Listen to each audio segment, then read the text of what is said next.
stories to inform, inspire, and entertain you. This is Daily News Africa. We're your hosts, Belinda and Mary.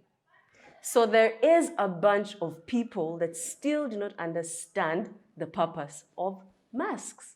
For example, this mother was arrested at her child's football game because she refused to wear a mask.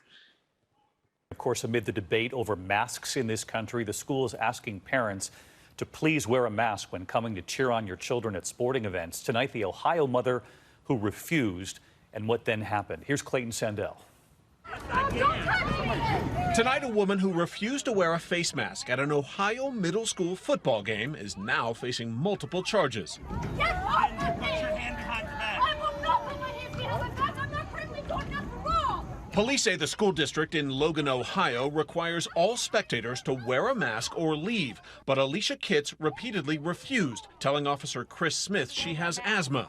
When Officer Smith told her she was now facing a trespassing charge, police say she put up a fight.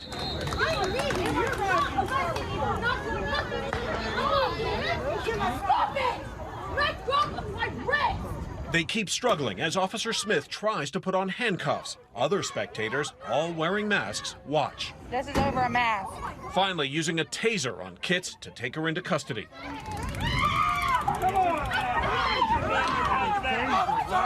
Tase somebody over a mask. Tasing this lady over not wearing a damn mask. As Kitts is led away, she appears to have a mask bearing an American flag in her pocket. And David, Kitts could not be reached for comment. Police want to stress that she was not arrested for refusing to wear a mask. She was arrested for criminal trespassing after refusing to leave. David? Now, people, it's a mask. It's supposed to protect you. Now, as a parent, and I'm sure a lot of parents can understand, you have a duty to your children to protect them. Now, how much more when they're in a public place, at a soccer game? It baffles me that somebody would have a hard time at least thinking about the next person, much less the next child. Belinda, this beats my understanding as well. And you know, the irony is that all this stuff, all these shenanigans were started by the president of the free world, Donald J. Trump. You know, back in April, he blatantly refused to wear a mask. So there are people like this who actually believe him. They believe that he is speaking gospel truth. Well, I just don't want to wear one myself. It's a recommendation. They recommend it. I'm feeling good.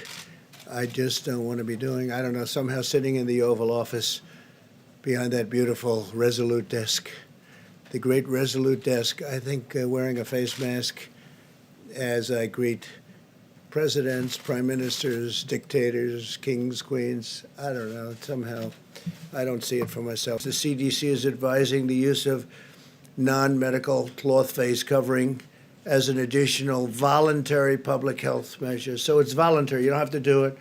They suggest it for a period of time, but this is voluntary. I don't think I'm going to be doing it. Now, leaders with traits like this particularly rub me the wrong way. I don't understand how you have that much power and abuse it, knowing people follow you like that. Exactly. And you know, even though he eventually caved and started wearing his mask occasionally, it was too little too late. Because as of this week, a few days ago, the President and First Lady of the United States were tested positive for COVID-19. Scott, it's noon on the East Coast. Here's the news from CNBC. The President and First Lady are positive for COVID-19, now in quarantine at the White House. The First Lady reports she has mild symptoms but feels good. The White House says the President has mild symptoms with no further description. The Republican leader of the Senate says President Trump was in good spirits on a call this morning. NBC News reports yesterday he seemed tired and had a raspy voice.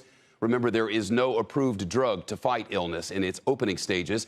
Doctors say COVID-19 patients who are older and considered technically obese are at a higher risk for more serious complications. President Trump is in both categories.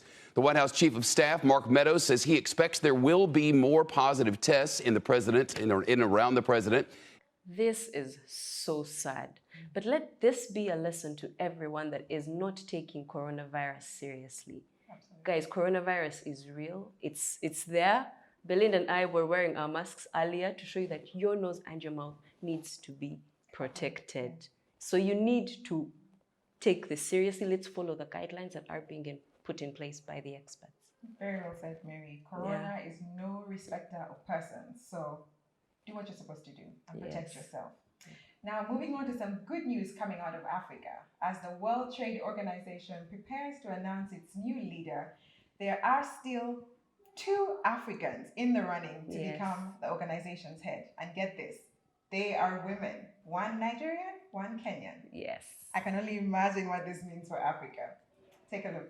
The chance for an African to lead the World Trade Organization for the first time is becoming increasingly likely. It could also be the first time a woman takes the top job to head the global trade body. On Friday, a pool of 8 candidates was whittled down to 5. Females still in the running are Amina Mohammed of Kenya and Ngozi Okonjo-Iweala of Nigeria. Egyptian male Abdelhamid Mamadou was cut from the list.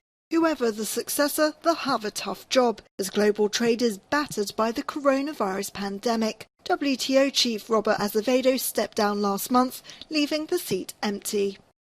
Who run the world? Girls. Who run the world? Girls.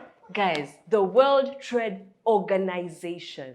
You know, and you have 2 African Women. Yes. Women. It doesn't get any better than that, guys. It's just so overwhelming, and it's just really nice. You feel so proud, you know, like these are our very own. I'm over the moon, very excited. I know, like you said, 50% chance, but and it's not being concluded yet. So we are keeping our fingers and toes crossed that they do succeed, but it's such a joy.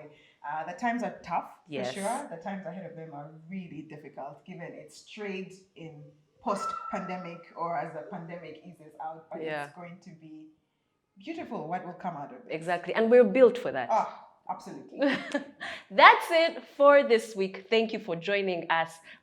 Catch us next week again for more stories. Remember to wash your hands, and in the absence of soap and water, sanitize. Also, keep a healthy social distance, and now more than ever, wear your mask.